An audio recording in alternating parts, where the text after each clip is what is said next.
What up? Welcome back to the I Am a Marketer podcast hosted by me, Jerail, who is also a marketer. Now, episode 1 was good. I'm not gonna lie. I was very nervous trying to do that. I think that I was getting into my own head about, there's so many rules about what marketing is, and there's so many professionals who will tell you to do marketing this way. I got my master's degree, and I'm sure half of my professors will watch that episode and be like, what you was talking about? What you mean? And half of them will watch the show and say, yeah, I don't know if that's like what I taught. But I had to tell myself that that's perfectly fine. Like, there is no one true way to do marketing. And I think I said it on the show previously, and I will say it again to you all today or whenever you're listening to this episode. What works for me may not work for you. And what works for you may not work for me. And what didn't work for me, it may work for you. That's the game about marketing. There is no absolute. Marketing is a science. People talk about social media algorithms and trying to find the algorithm. To hell with that, okay?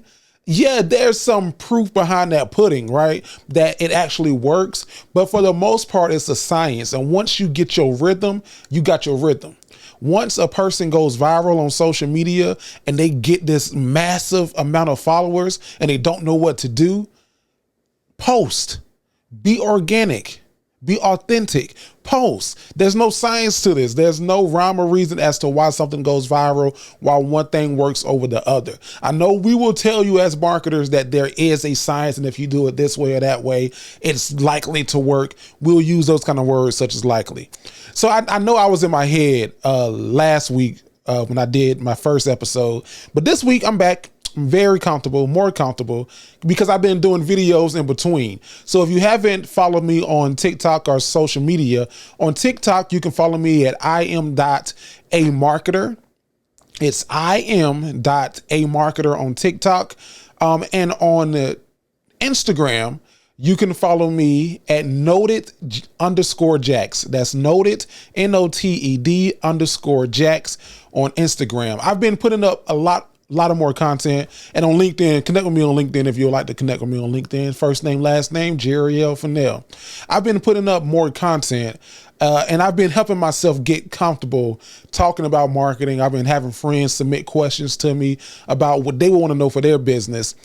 And it's interesting because this week I was talking to I was presenting to a group of women, business owners and entrepreneurs.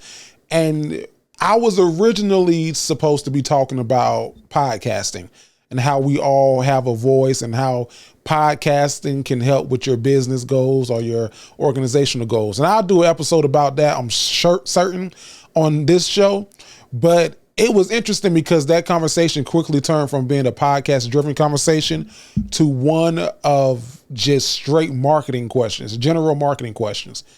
And it was interesting because a lot of the women had questions about marketing and XYZ, but someone in that room, they made the mistake of telling me that marketing does not work on them.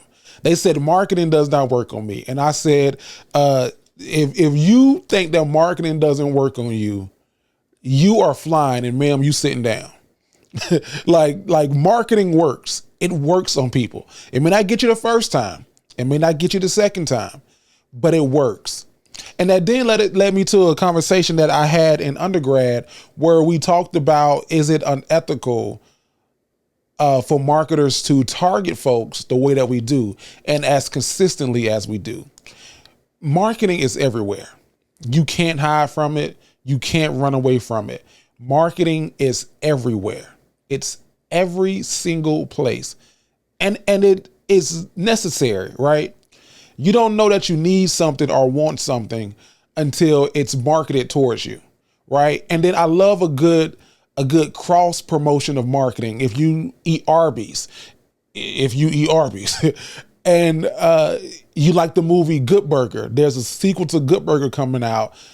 Arby's has a Good Burger meal. You can go get the Mondo Burger or the Good Burger, and there's a specific shake that's specific to the movie. When Cardi B had her meal at McDonald's, like I love a great marketing campaign. And I love a campaign that you don't even know that it's happening to you, but it's happening, right? And some things I'm brought into already. Like the McRib is back. The McRib, although McDonald's said it was gone forever and this was the last year, it's back. And every year, because I worked at McDonald's and I used to make the McRibs, every year I go and I get the McRib, the meal exactly how it's made. I get the sandwich on the hoagie bun. I get the McRib is whatever, or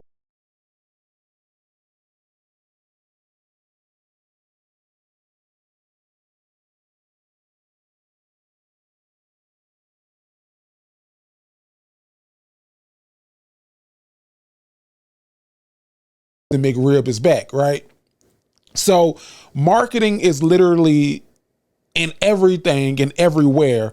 And like I said, it drives the dollar. It drives our habits. It drives the way that we think. It drives the way that we act. It really moves us, right?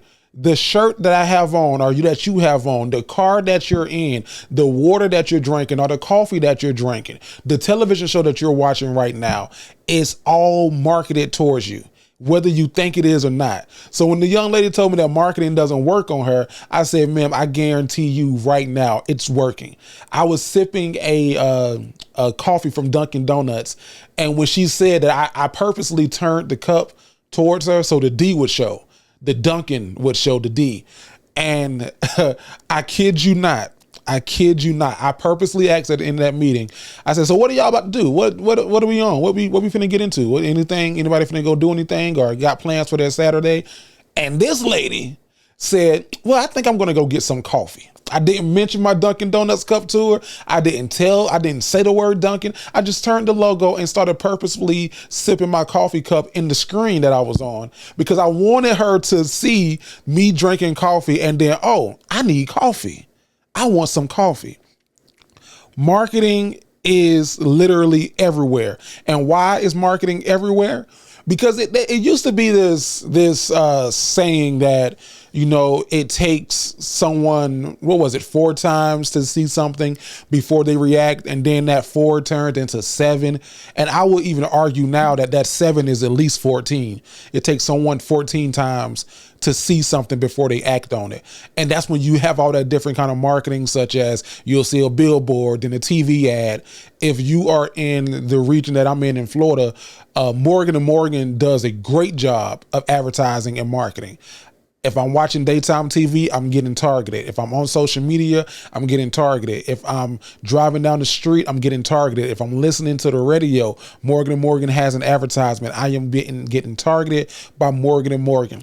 Now, I don't need Morgan & Morgan right now today, right? But I know if I had something happen to me where I needed to call a lawyer, I'm going to call Morgan & Morgan, because every single day, I don't think that there's a day that I've went and I have not heard an advertisement for Morgan & Morgan for the people. Offices Jacksonville, offices Orlando, offices Atlanta. Like that is embedded in your brain. 1-800-411-PAIN. I know Roz because I've seen that commercial so many times, and it's a catchy jingle, right? It's catchy. I know if I've ever got into an accident because someone didn't stay in their lane, I'm not gonna play no games. I'm gonna pick up my phone and call 1-800-411-PAIN. Because it is embedded, and we've seen it so many times, from the jingles to the TV show to the radio ad. It's embedded in our brain. So marketers are doing that on purpose. It's not I'm going to post this one time and it's going to work, right? We have to constantly push the ad, push the narrative, push the product, right? We got to put it in front of you. But there's different ways that marketers can do that. And I think that that's a important point of inference, because marketing isn't always in your face. It's not always 1-800-411-PAIN. Call now, offices, Orlando. Like it's not always that. It's sometimes subtle, right? Like I love Scrub Daddy. Scrub Daddy was a Shark Tank company. I remember seeing them on Shark Tank years ago, coming on and pitching. And I think that they got a deal with maybe Lori Grenier. Check me on that, but maybe Lori. And I said to myself, damn, that's a really good product. Scrub Daddy is a really good product. I'm sold, right? Everybody doesn't watch Shark Tank. So now Scrub Daddy, as great as their product is, they have to market that product and other products that they've made, right? Now, I don't follow Scrub Daddy on any social media platforms. I don't go out intentionally seeking Scrub Daddy. I don't go out, to the store like I need to get a Scrub Daddy because I'm gonna order it online if I need it, right? But on TikTok, and because of how TikTok works with showing you videos that they think may be of interest to you, I am always seeing Scrub Daddy's videos because Scrub Daddy's videos are always going viral, right? And their marketing in their video, it's in your face. And I love it because they're coming on and they're cursing. They're throwing the Scrub Daddy on the counter. I'll scrub this bleep off. And it's working for the audience that it's trying to hit. Everybody who I know who's seen a Scrub Daddy commercial going to themselves and said, damn, I need a Scrub Daddy. Let me get a Scrub Daddy today, right? Let me go get one right now. It's in your face. But sometimes it's subtle. It's not in your face, right? In the same session when I was talking to these ladies, a participant was on the call, and she was she has a facial cleansing company where she does facials and skincare, skin health. She's an esthetician. So she was saying, how can I use video, TikTok, Instagram, whatever, to promote my product? Because, I'm not good at shooting commercials. I'm not good at making reels with my cell phone. I'm not good at shooting, but I want to be able to promote my product and do it, one, where it's affordable, and two, it makes sense, right? I told her, I said, it doesn't have to be in your face. You don't have to get in front of your camera and say people, hey guys, so this is my skincare product and this is great because, and you should purchase this because, and da. I said, that's probably not going to work for you because people are going to read through the BS. People are going to see right through that and say, yeah, you know what? Let me keep on swiping. I don't need that. I don't care about that. I'm not interested in that. I'm going to keep on scrolling, right? In this world where we can change the channels, where we can drive quicker, where we can swipe out of that social media platform, you have to be able to capture people's attention. Scrub Daddy does that. Although it's in your face, they do that by just talking shit. Right? They do that by just straight in your face. This is Scrub Daddy. This is what it does. And we're going to talk a little shit and have some fun while we're doing it. Right?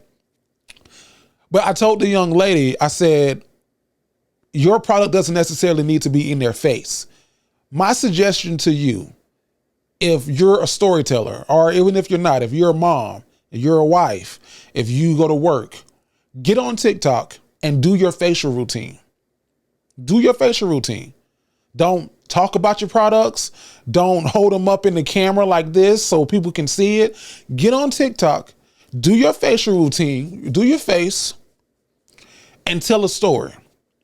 Talk about your day. Talk about what your kids did that day. Tell a funny story. Talk about putting up Christmas decorations. And I had to go to Walmart, and Walmart was so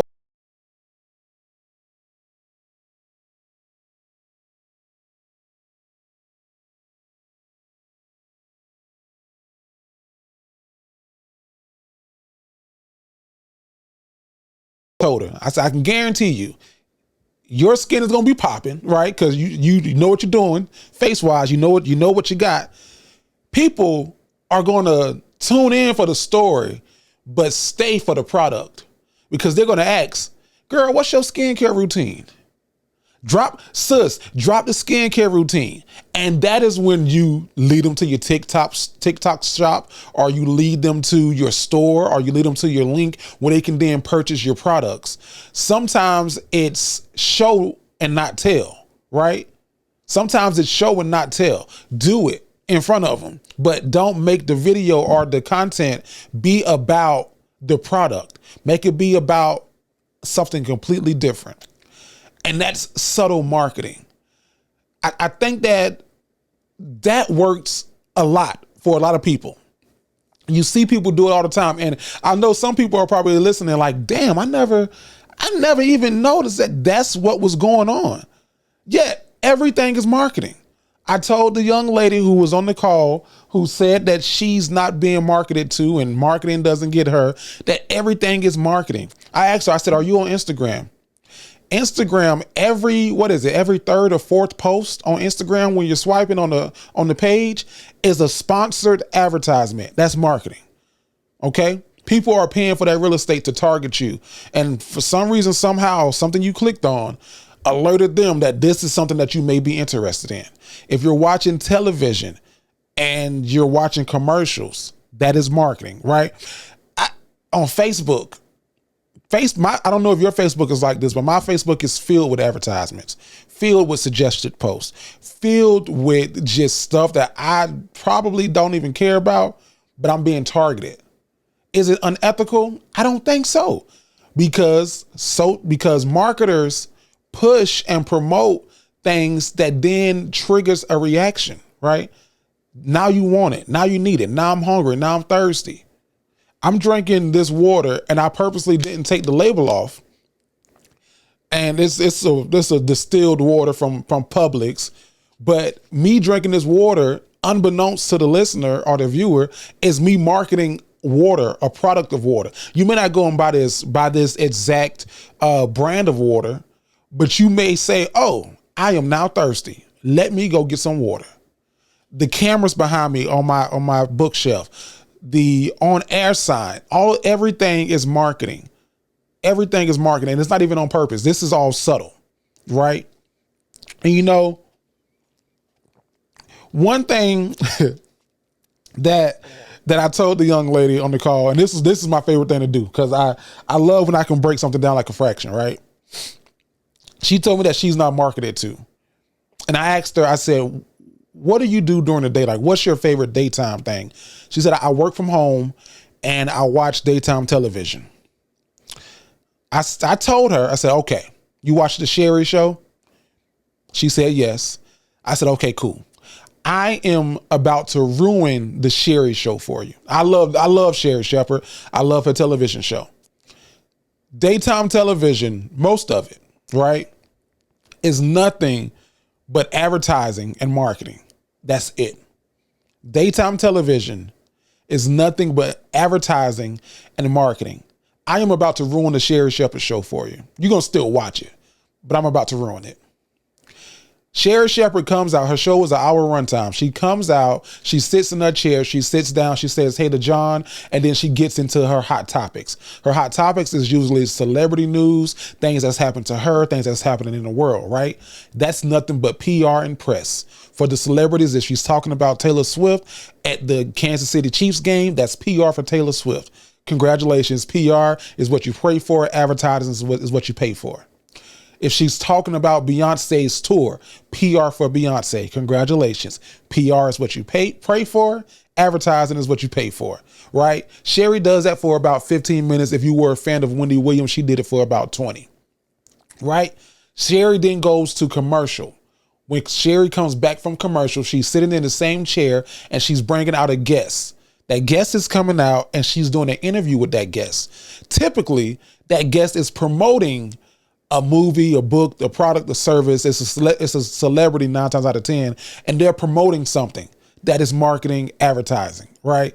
The guest is sitting there talking to Sherry, making you feel like they're just, having a conversation as friends, as host and guest. That is subtle marketing, right? Sherry thanks the guest, gives that guest a hug. She goes to commercial break again. When Sherry comes back, right, she is standing there with someone from the Sherry sweepstakes, giveaway, cash, whatever. Products are on the table, and they're going to go down the table one by one, looking at these different products and showing you all the different features. This is product marketing. And because you're watching, viewers who go to this website at the bottom of the screen today, you're going to get 50% off on these products. Go get it now. It's for today only. Product marketing. Sherry then thanks the person who was promoting those products, goes to commercial break, and Sherry comes back, right? When Sherry comes back, she is in the crowd. She has a guest beside her, and she has a cue card, and she's going to ask them a question that 9 times out of 10, they're going to know the answer to. And a little behind the scenes, they probably told them the answer on commercial break. Right? Sherry's going to ask the question, what is Beyonce's oldest daughter's name? Is it A, Blue Ivy, B, Sunshine, or D, Treasure? And then the guest is going to say, Blue Ivy, bing, bing, bing, bing, bing. Congratulations, you are the Sherry sweepstake winner. Today you get a $150 gift card to Melva's. That is cross-promotional marketing.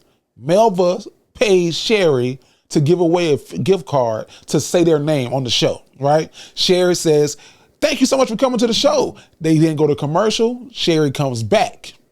When Sherry comes back, she's sitting in her chair and she's going to say, hey, if you're in Chicago, come see me and my best friend, Kim Whitley, two funny mamas in Chicago, December 13th at the Improv. Can't wait to see you. We'll be right back. That is self-promotion. Everything is marketing. She goes to commercial. She comes back. She thanks you for coming. She thanks you for having a good time. And we'll see you tomorrow on the Sherry Show. And then that is the show. 1 hour runtime. Everything that they did in that entire show was marketing, marketing, marketing. Even the commercials in between, marketing. You just got hit with an hour worth of marketing and didn't even notice it. The only thing that you thought was being marketed to you, 9 times out of 10, were the commercials, right? Marketing is everywhere. It's everywhere. So to ask the question, is it ethical? Or is it unethical? I think that is ethical. I think that it is. Unfortunately, you can't turn it off. The only way that you can turn it off is those days when you're sitting in your room by yourself in the dark, no TV on, no cell phone, and you're just in your room with yourself. That is the only time that you can turn it off. But 9 times out of 10, the moment you open your eyes, you are being targeted with something.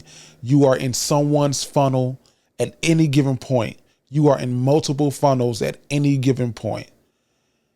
We as marketers, we do have a responsibility and we have a duty to not lie to the consumers, to not say that something is what it isn't. We have that responsibility and we have that duty. We don't take an oath, but we should, right? Because some products you'll see online, it's like you'll order, it's like, that is not what I was told this is going to be. So we do have that responsibility, but it's also our responsibility to move the world forward in the sense of what is hot and what is not. What do you want? Whose music is good? Whose music are you going to purchase? And great marketers know how to do that without beating it over your head, without driving it down your throat, and without making you feel like you're being targeted. They do a great job at it. My name is Jerail Fennell, and I am a marketer. Thank you for tuning in this week. Listen, do me a favor. One, I want you to subscribe to this podcast. That's the first thing I want you to do because I appreciate you for listening. Two, I want you to go to notedjax.com. That's NOTEDJAX.com. I have free let me fix this. I was going to say something that I don't. On notedjax.com, you will find some information about me and some of the service that I offer. I offer consulting to businesses, entrepreneurs, and nonprofits. So if you're interested in learning about my business, go to notedjax.com and connect with me on social media. You can connect with me at noted_jax on Instagram. I am.a_marketer on TikTok. My personal Instagram is Jerry, THA Great. And on LinkedIn, you can find me at Jerail Fennell. Feel free to connect with me. Feel free to reach out to me. Again, my name is Jerail Fennell, and I am a marketer.